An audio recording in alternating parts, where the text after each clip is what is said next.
자, 오늘부터는 이제 우리가 기다리고 고대하던 개봉박두 출애굽기를 살펴보고자 합니다.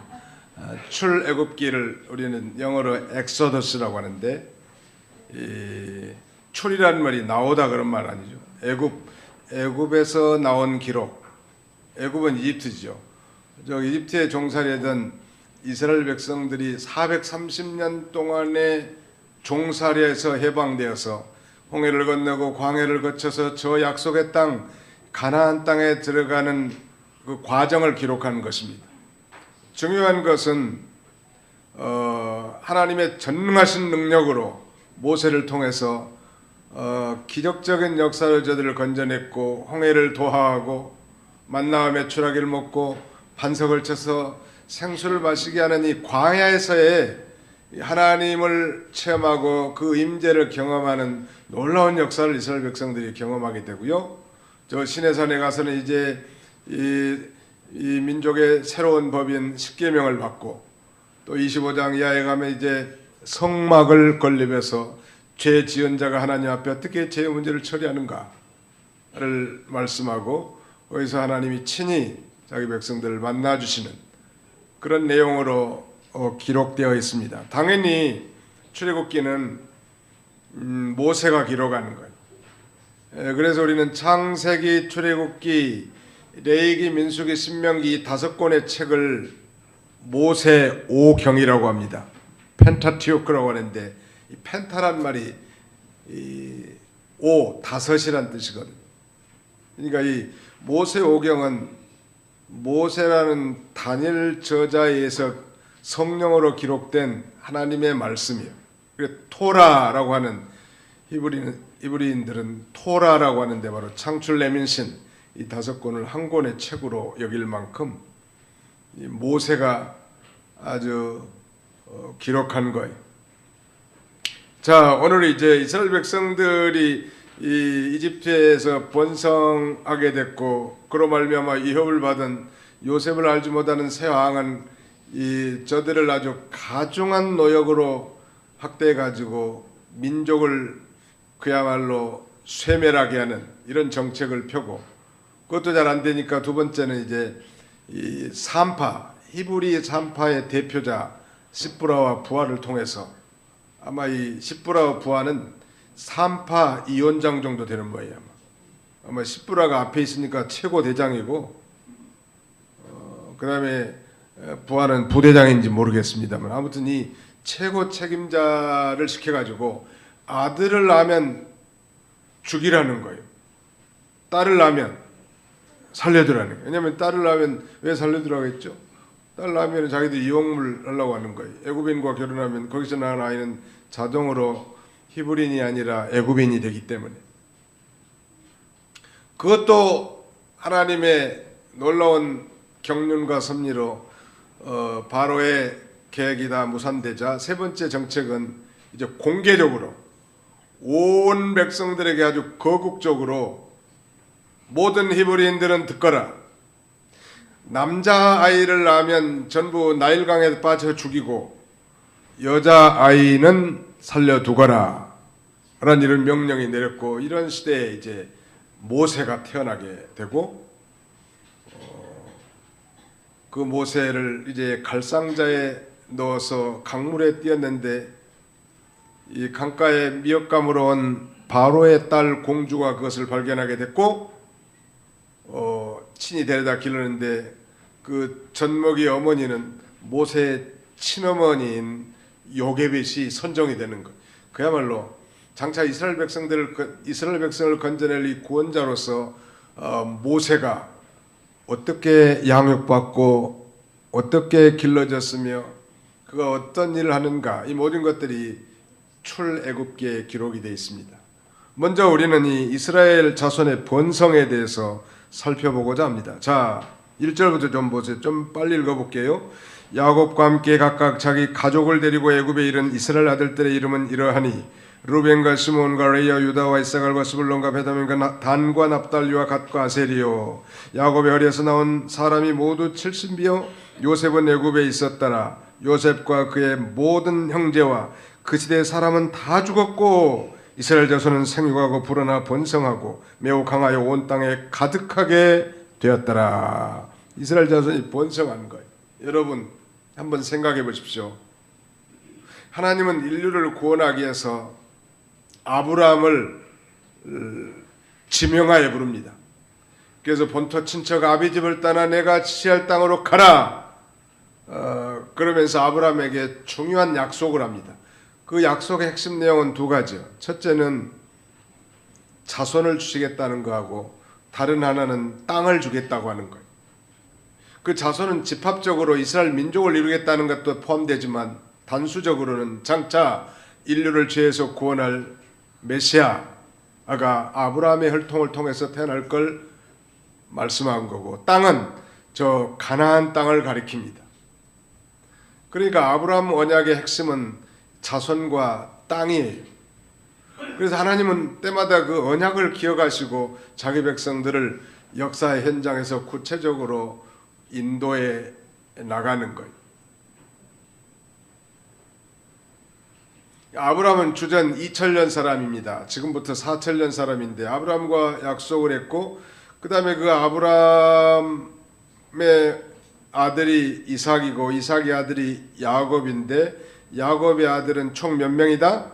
12명이 있죠. 요셉이 이제 팔려갖고 11명의 아들과 함께 총 75명, 대략 70명이 저 이집트로 건너가가지고요, 아브라함 이래로 약 550년 후에 장정만 60만, 전쟁에 나가서 싸울 만한 20세 이상의 남자만 60만이고 노역자, 노약자, 여인들까지 포함하면 줄잡아 200만 명으로 번성하는 거예요. 여러분, 미스터 아브라함과 미세스 사라가 결혼해가지고 550년이 되니까 200만 명의 민족이 형성된 거예요. 놀랍지 않나요? 별로 놀라지 않으십니까? 근데 만약 결혼을 안 했으면 어떻게 됐을까? 아브라함과 사람과 결혼 안 했으면 둘이 살다 죽는 거예요. 그냥 끝나는 거예요. 이게 그래서 결혼이 중요한 거고, 자녀를 생산하는 게 축복이라는 게 바로 그거예요. 우리 민족이나 중국도 마찬가지지만 이 산하 제한 정책을 쓴 결과가 지금 얼마나 비참한 국가 경쟁력의 마이너스냐면, 당장 유치원문들이 사정없이 닫아요. 학생 수가 점점 모자라서 입학할 학생들이 드물어져. 이 영향이 점점 커져가지고 이제 대학도 웬만한 대학이 없어질 것 같아. 학생 모집할 학생이 들어올 학생이 없으니까. 외국인 학생들 영입하면 모를까. 앞으로 이제 대학들도 문 닫는 대학이 많이 생길 것 같습니다. 이게 뭐냐면, 그러다 보니까 모든 산업도 후퇴하는 거예요. 자녀를 낳는 게 경쟁력이에요. 목사님은 나는 다 늙어가지고 이제 가능성도 없는데 맨 많이 나라고 얘기한다고. 혹시 알아요? 아브라함이 100세에 낳았는데 99세에 임신하고. 아무튼 우리가 그렇게 기도해야 되겠죠. 우리가 그렇게 기도하고, 또 우리가 이 육적인 자녀는 못 난다 할지라도 영적인 자녀 전도에서 나오면 되는 거예요. 근데 요새는 전도가 잘 안 되기 때문에 젊은이들이 결혼해서 할 수만 있으면 많이 낳는 게 하나님 나라와 영광을 위해서 큰 유익이 돼요. 왜냐하면 믿는 부모 밑에 자란 아이는 그 언약가에 포함되어 있기 때문에 이들이 자라나서 앞으로 하나님 나라의 역군으로 쓰임받을 가능성이 아주 많거든요. 근데 전체적으로 지금 줄어드는 그런 시대가 됐단 말이에요.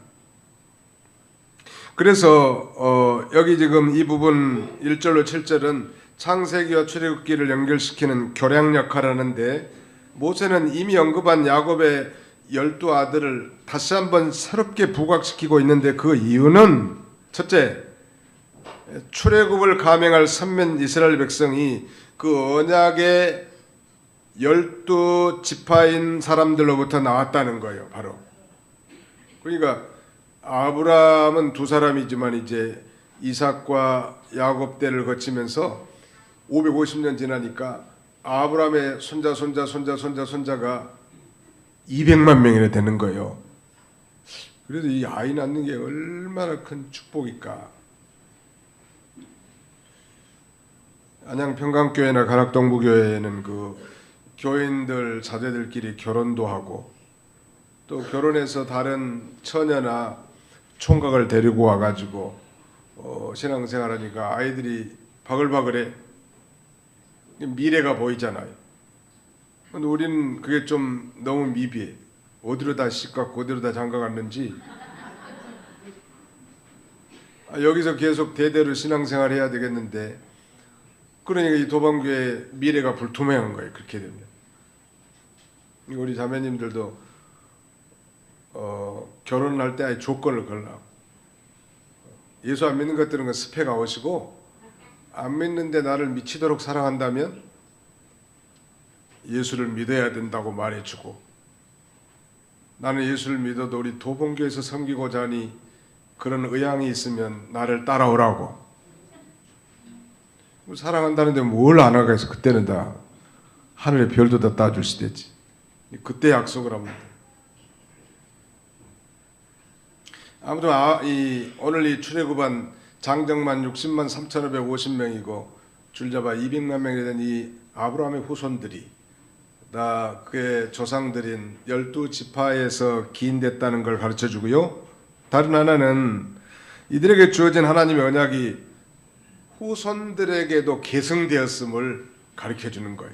즉 아브라함과 맺은 언약이 아브라함에서 끝난 게 아니고 이삭과 야곱에게 계속 행신되고, 그 언약이 지금까지 지속이 됐고, 그 언약을 기억하사 이제 역사의 한 시점에 하나님께서 이제 모세를 세워서 자기 백성들을 건져내고 약속하신 가나안 땅으로 인도하시는 것이죠. 오늘 본문은 바로 하나님의 섭리로 그렇게 역사가 이루어진 걸 가리키고요. 이렇게 번성한 이유가 뭘까? 두 가지 이유가 생각할 수 있는데, 하나님께서 약속하신 말씀대로 이루신 거예요. 자, 아브라함을 가나안 땅에 보내서 본토 친척 아비집을 떠나 내가 네게 지시할 땅으로 가라 했는데, 갔지만 발 디딜 만큼 땅도 주지 않고 도리어 자기 이 증손자 시대에 저 애굽 땅으로 하나님이 보낸 거예요. 요셉을 먼저 보내시고, 그리고 고센 땅에서 목축업을 하면서 약 400년 이상을 훈련시키고 큰 민족을 이루게 하시는 것입니다. 그래서 그 민족을 하나님이 다루시면서 그 민족의 후예를 통하여 메시아가 잉태하게 하고 전 인류를 구원할 계획을 가지신 것입니다. 그러므로 이렇게 번성한 이유는 하나님께서 약속하신 말씀대로 이루어졌는데요. 역사적으로 이렇게 짧은 기간에 한 민족이 이렇게 크게 번성한 적이 없다고 합니다. 그것은 하나님께서 아브라함과 이삭과 야곱에게 약속하신 말씀대로 이루어졌기 때문인데, 하나만 찾아보면 창세기 12장 2절 볼까요? 아브라함에게 말씀한 건데요. 창세기 12장 2절 다 찾아서 한번 읽어봅시다. 우리 도봉교회는 조는 분들이 없어요. 점심 식사하고도 참 희한한 일이에요. 조는 분들이 안 보여. 창세기 12장 2절, 창세기 12장 2절 시작. 내가 너로 큰 민족을 이루고 내게 복을 주어 내 이름을 창대하게 하리니 너는 복이 될지라. 너로 큰 민족을 이루고, 아브라함에게 약속한 이 사실이 지금 550년 후에 완전히 큰 민족이 이루어지는 거예요.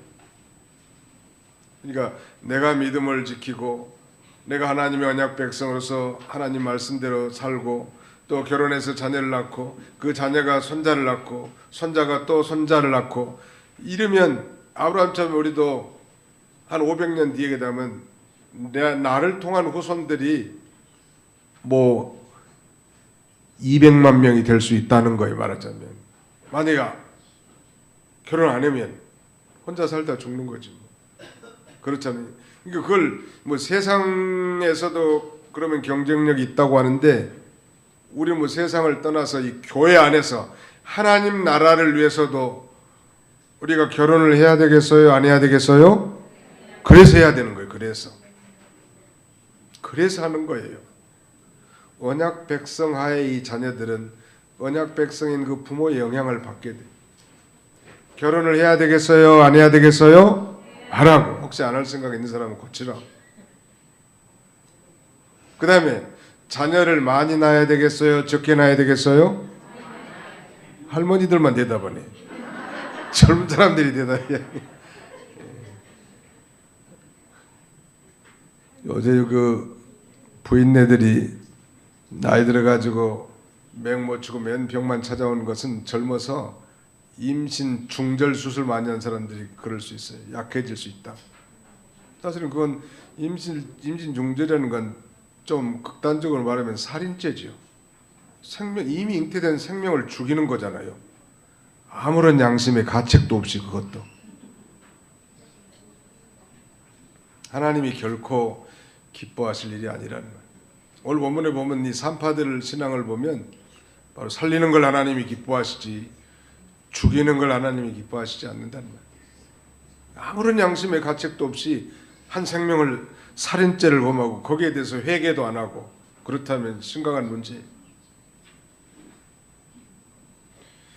그래서 하나님께서 아브라함에게 약속하신 대로 계속 창성하게 했는데 교회 부흥동도 마찬가지. 작년에 이제 새가족 등록 명단을 우리가 빼보니까 대략 한 30명 되는데 그 중에 23명이 지금 잘 정착해서 해림이 빼고 23명이 잘 정착해서 교회 다닌다. 작년에 천국 가신 분이 이양택 집사님, 아주 좋은 분들이 가셨어요. 이정순 권사님, 또 이사 가신 분들 우리 윤숙 집사님하고 박아름 권찰님이 이사 가셨는데 아무튼 플러스 마이너스해서 한 작년에 한 10% 번성하는 것 같아요. 10%. 그래서 올해는 한 20% 정도 번성하게 해달라고 하나님 앞에 기도하는데 하나님이 들어주실까요? 안 들어주실까요? 네, 하나님이 기뻐하신 일이니까 들어주실 거라. 교회는 이 지도자들이 바로만 하면 이 자연 정식이 되게 돼 있습니다. 생명체이기 때문에. 문제는 우리가 잘못하고 우리가 그 구원운동을 가로막기 때문에 교회가 흩어지고 떠나고 그런 거지. 가만히 순종만 잘하면 하나님이 다 필요하신 분들 보내주시고 그 다음에 채워주시고 그래. 나을 수 있는 사람도 나면 되는 거예요. 어디 하나님의 나라가 창성해 나갈 필요가 있단 말. 또 하나님의 약속의 말씀을 믿었기 때문에 이스라엘 자손들이 소망하고 나간 거예요. 자, 그 앞부분 한번 보실까요? 거기 창세기 50장을 한번 보십시오. 24절.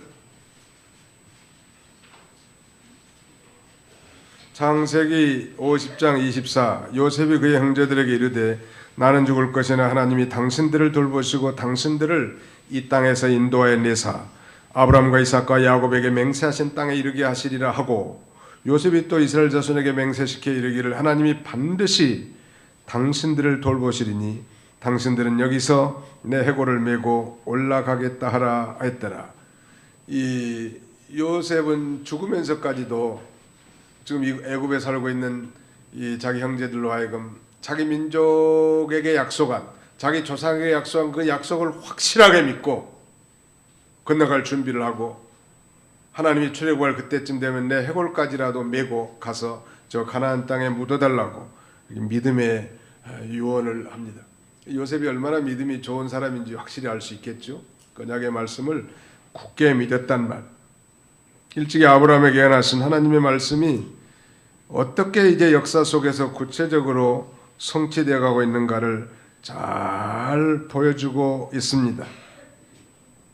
근데 하나님께서 왜 그러면 자기 백성을 이집트로 내보냈을까? 요셉을 먼저 보내놓고 가나안 땅에 기근이 들게 해가지고 양식을 얻게 만들어서 70명 이상이 저 이집트로 건너가게 했는데 그것은 야곱 가족을 이스라엘 국가로 양육시키고 언약 백성으로 연단시킬 준비 기간이었다는 사실을 깨달을 수 있는 거죠.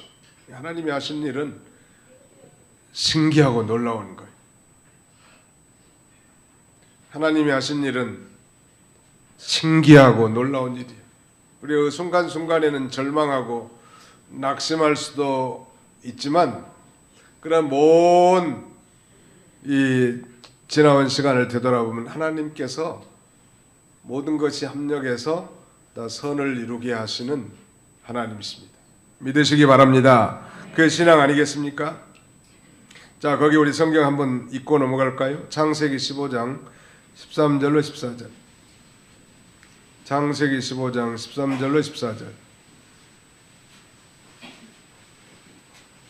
창세기 15장 13절로 14절. 같이 읽습니다. 시작. 여호와께서 아브라함에게 이르시되 너는 반드시 알라. 내 자손이 이방에서 계기되어 그들을 섬기겠고 그들은 400년 동안 내 자손을 괴롭히리니 그들이 섬기는 나라를 내가 징벌할지며 그 후에 내 자손이 큰 재물을 이끌고 나오리라. 16절 한번 읽어봅시다. 16절 시작. 내 자손이 4대 만에 이 땅으로 돌아오리니 이는 아모리 족속의 죄악이 아직 가득 차지 아니함이라 하시더니, 이미 말씀드린 대로 아브라함의 언약의 핵심은 두 가지라고 그랬죠. 두 가지 약속. 첫째는 자손에 대한 약속이고 다른 하나는 땅에 대한 약속이에요. 그 땅은 가나안 땅이죠. 가나안 땅을 주시기로 했지만 가나안 땅에는 원주민이 살고 있습니다. 가나안 7족속들이. 특별히 대표 족속인 아모리 족속의 죄악이 아직 간영되지 않았기 때문에 그 죄악을 차면 하나님이 저들을 심판해서 멸하시고 저 이집트에 종살이하는 자기 백성들을 뽑아서 가나안 땅에 심으려고 하는 것이 하나님의 계획이죠. 놀라운 일이죠. 하나님은 이 죄가 간영하면 하나님이 반드시 심판하시거든요. 이런 하나님의 약속에 따라서 이제 이스라엘 백성들이 이제 나올 때, 출애굽할 때가 됐고, 그때 이스라엘이 아주 번성했는데 이 번성하는 것을 마귀는 좋아하잖아요. 이 교회가 부흥하거나 개인적으로 은혜를 충만히 받거나 할 때는 반드시 마귀가 찾아와서 흐트러버리고 또 우리를 넘어뜨리려고 실족하게 만드는 것입니다. 그러므로 은혜 받은 다음에 항상 조심해야 돼요. 주일날 내내 은혜 받고 가가지고 집에 가서 안 믿는 남편하고 열심히 싸우는 거예요. 이놈 저놈 하면서 싸워. 못 살아 하면서 싸워. 아니 살게 하려고 하나님 은혜 받았는데 못 산다면 어떻게 하는 거예요. 그래서 그 어떤 분이 남편이 아주 속색이는 그런 가정에 하나 있었는데 남편이 이중생활을 하고 있었습니다. 남편이 이중생활하는 걸 견디다 못해서 그 자매가 목사님께 상담하러 온 거예요. 아주 살기가 등등한 얼굴로 자기 남편을 죽일 놈, 개 같은 놈 하면서 가정을 돌보지 않는다고 억울함을 호소합니다. 목사님께. 자매님의 말을 다 듣고 나니 목사님이 이렇게 말합니다. 자매님이 남편을 그렇게 저주하시면 남편이 점점 강팍해질 것입니다.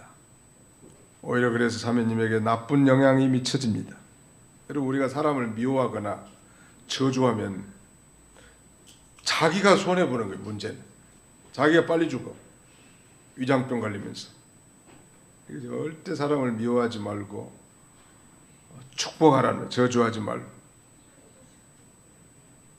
지금 자매님 얼굴은 말이 아닙니다. 성경에 원수를 사랑하는 말이 있습니다. 남편께서 돌아오는 것을 둘째로 하고 우선 자매님의 마음이 평안해지기 위해서 남편을 축복해 주십시오. 이렇게 목사님이 권면합니다. 그 자매님은 아주 처음에는 펄쩍 뛰면서 세상에 그런 인간을 내가 어떻게 축복하느냐고. 목사님, 나는 죽었다 깨어나도 그 인간을 축복을 못합니다. 그랬대. 그럼 목사님 설득하는 거예요. 그러지 마시고 자매님 성경대로 남편을 축복해 주세요. 그래서 할 수 없이 남편에 대해서 축복하기로 결심하고 축복했더니 죽이고 싶던 그 남편에 대한 이 증오심이 오히려 풀리고 그 남편이 불쌍히 여기는 그런 마음이 들더라는 거예요. 참 희한한 거예요. 그러더니 마음이 평안한 마음이 찾아왔다는 거예요. 걸핏하면 신경질 내고 얘들을 매질하던 손길이 이제 다정스럽게 사랑의 손길로 변했습니다.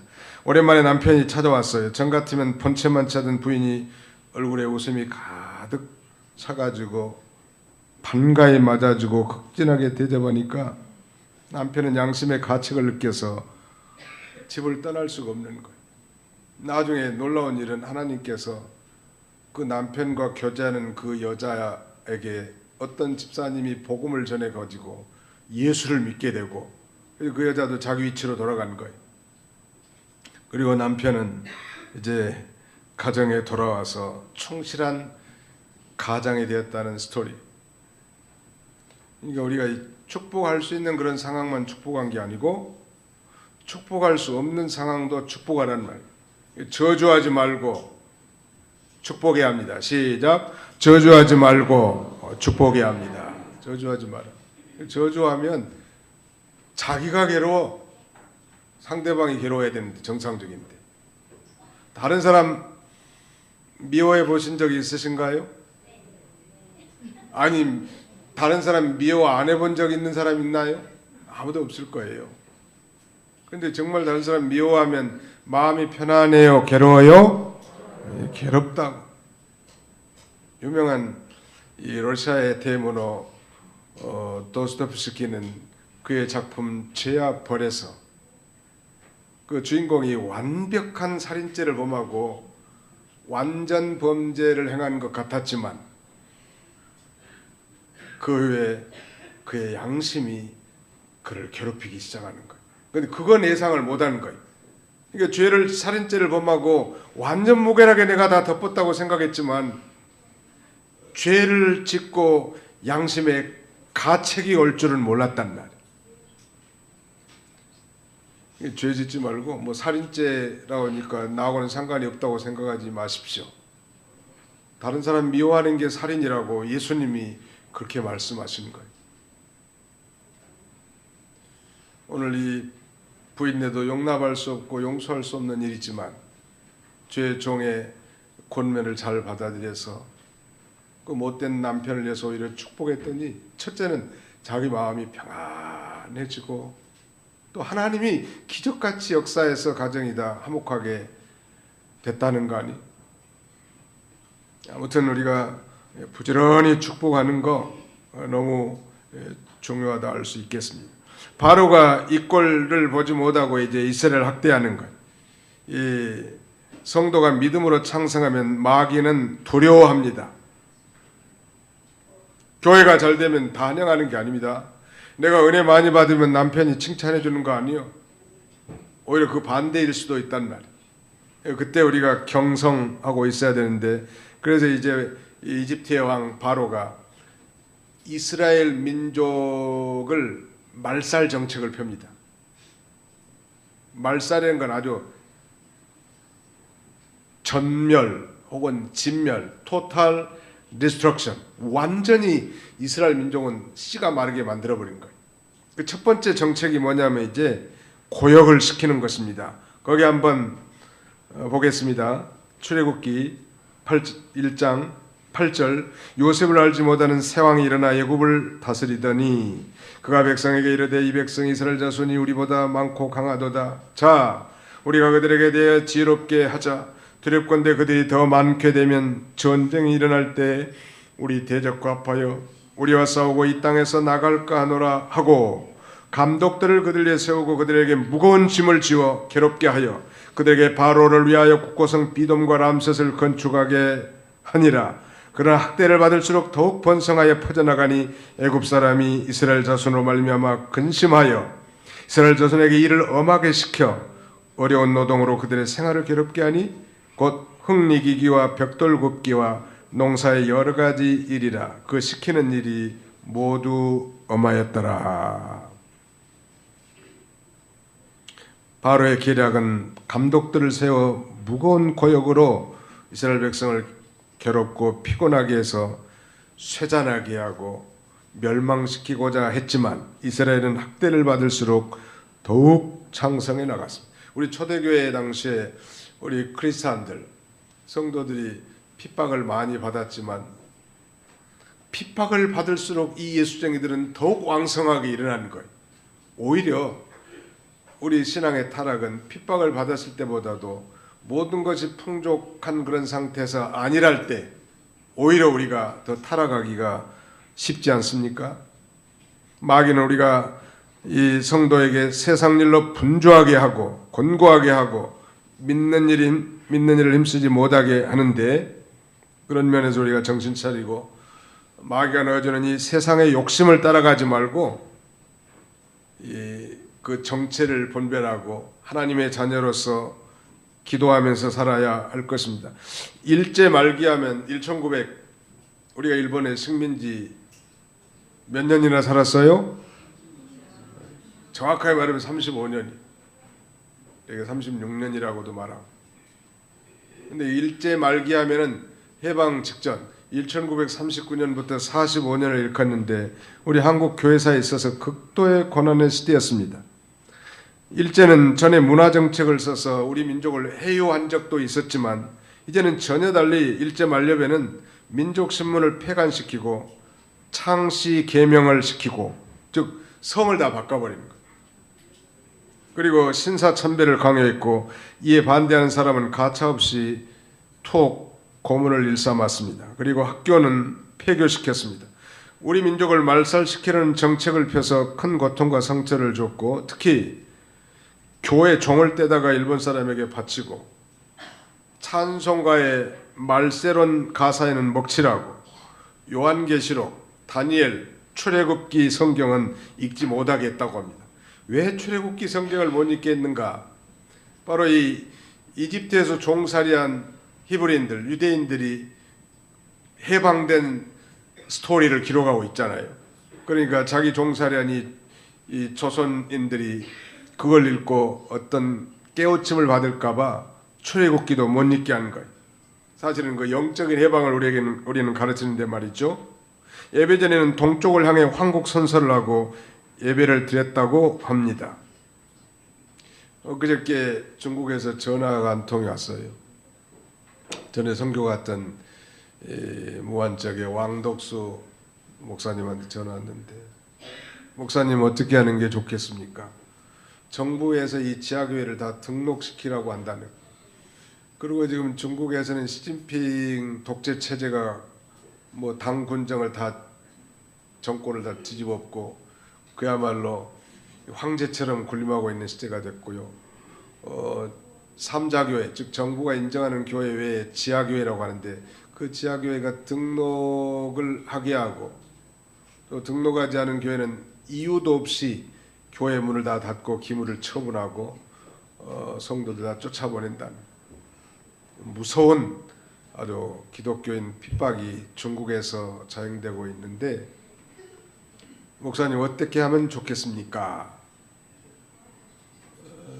그래서 뭐 대답할 길이 없더라.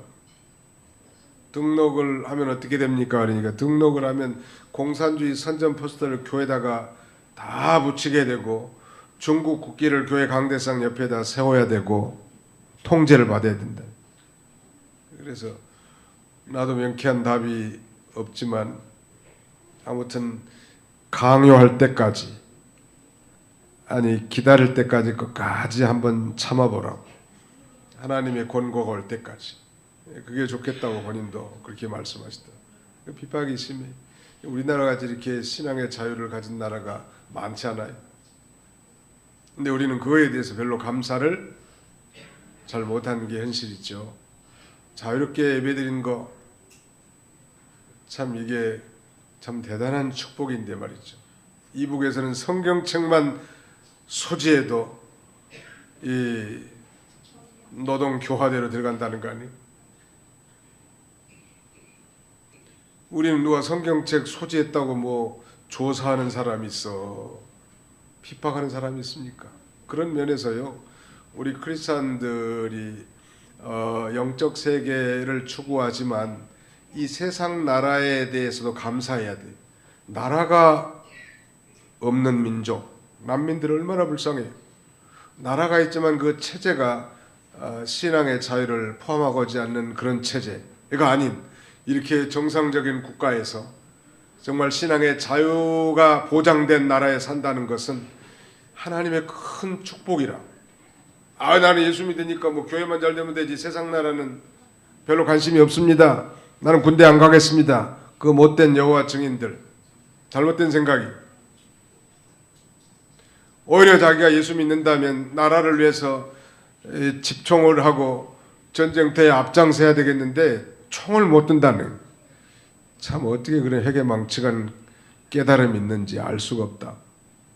그런 면에서 우리 예수 믿는 사람들은 적어도 하나님의 말씀에 입에되지 않는 한 이 국가의 모든 의무에 충실해야 합니다. 납세 의무도 잘해야 돼. 예수 믿는 사람들이 뭐 국가의 세금 때문에 올라간다든지, 국방 의무. 남자가 군대를 갔다 와야지. 정사정이 없어서 뭐 방위로 공의요원으로도 근무할 수 있겠지만, 또 신체적인 어려움 때문에 가고 싶지만 못 가는 사람도 있겠지만, 아무튼 고의적으로 만약에 그걸 피한다면 그건 믿음 안 쓴 거예요. 국가가 있기 때문에 우리 교회가 있고 이렇게 자유롭게 우리가 예배드릴 수 있다는 거예요. 우리가 언제나 그걸 기억해야 합니다. 지금도 나라 없는 민족들이 큰 나라에 기성해서 온갖 핍박과 서름을 겪는 나라들이 너무 많아요. 민족들이 너무 많아요. 그러니까 뭐 쿠르드 난민이라든지 말이죠. 중국에 우리 조선족이 한 200만 사는데 큰 나라에서 잘 먹고 잘 살 것 같지만 이 눈치 저 눈치 다 보고 진짜 요직에는 소수민족을 기용하지 않습니다. 한족을 기용하지, 조선족 기용하지 않는다. 근데 우리는 이 삼권이 분리된 이런 민주화되고 산업화된 이 나라에 산 거에 대해서 자부심을 갖고 감사하고 이 나라에 대한 의무를 잘 감당하시기를 축원합니다. 그의 신자들, 예수 믿는 사람들이 욕이나 먹이고 모범을 보이지 못한다면 복음이 당연히 가려지지 않겠습니까?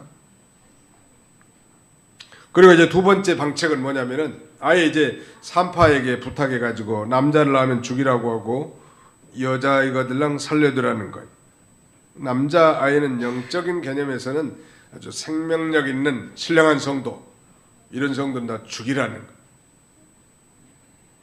또 여자는 그 반대겠죠. 육신에 속한 성도를 여기서는 의미한다 할 수 있겠습니다. 마귀는 생명 있는 신자를 다 죽이려고 하는 것입니다. 그런데 산파들이 믿음이 있었어요. 거기 한번 읽어봅시다.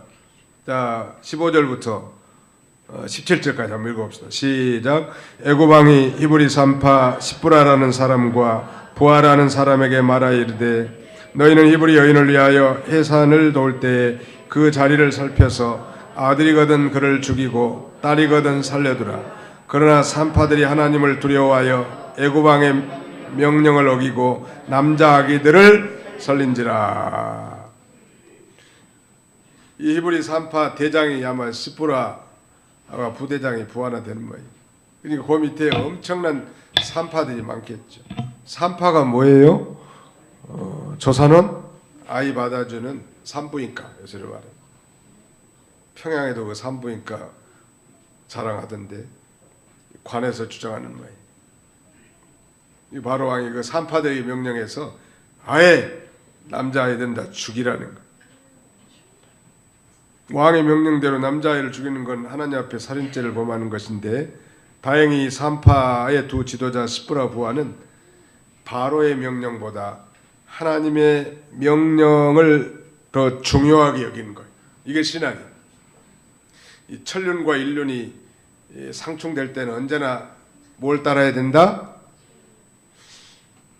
수준이 이 정도밖에 안 되는 거예요. 다시 한번 질문해야지. 천륜과 인륜이 상충될 때 우리는 무엇을 따라야 된다? 천륜을 따라야 돼.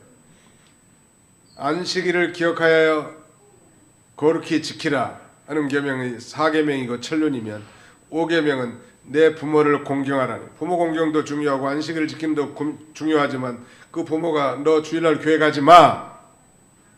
거기를 순종해야 되겠는가? 교회 가야 되겠는가? 당연히 천륜이 하나님의 명령이 더 우선적이에요. 이 십부러 부하는 바로 하나님을 두려워하고 하나님의 명령이 세상 왕의 명령보다 더 중요한 줄 알고 그렇게 나가요. 그게 신앙이죠. 그래서 마태 10장 28절에 보니까 몸은 죽여도 영혼은 능히 죽이지 못하는 자들을 두려워하지 말고 오직 몸과 영혼을 능히 지옥에 멸하실 수 있는 이를 두려워하라. 사람 두려워하지 말고 하나님을 두려워하는 거예요. 사람을 두려워하면 올무에 걸리거니와 여호와를 의지하는 자는 안전하리라.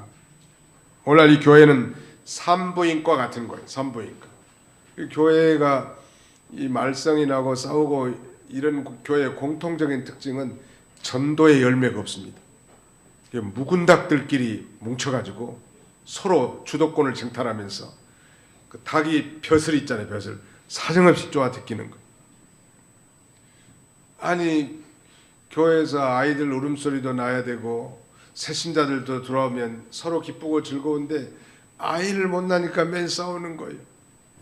특별한 이유가 있겠지만 부부간의 갈등이 있다가도 자녀들 때문에 화해도 하고 화목하고 그런 경우가 꽤 많거든요. 부인네들 얘기 들으면 내가 저 얘들 때문에 사는 거지 저 인간 때문에 내가 벌써 10번이나 헤어졌다. 그런 분들이 많아요.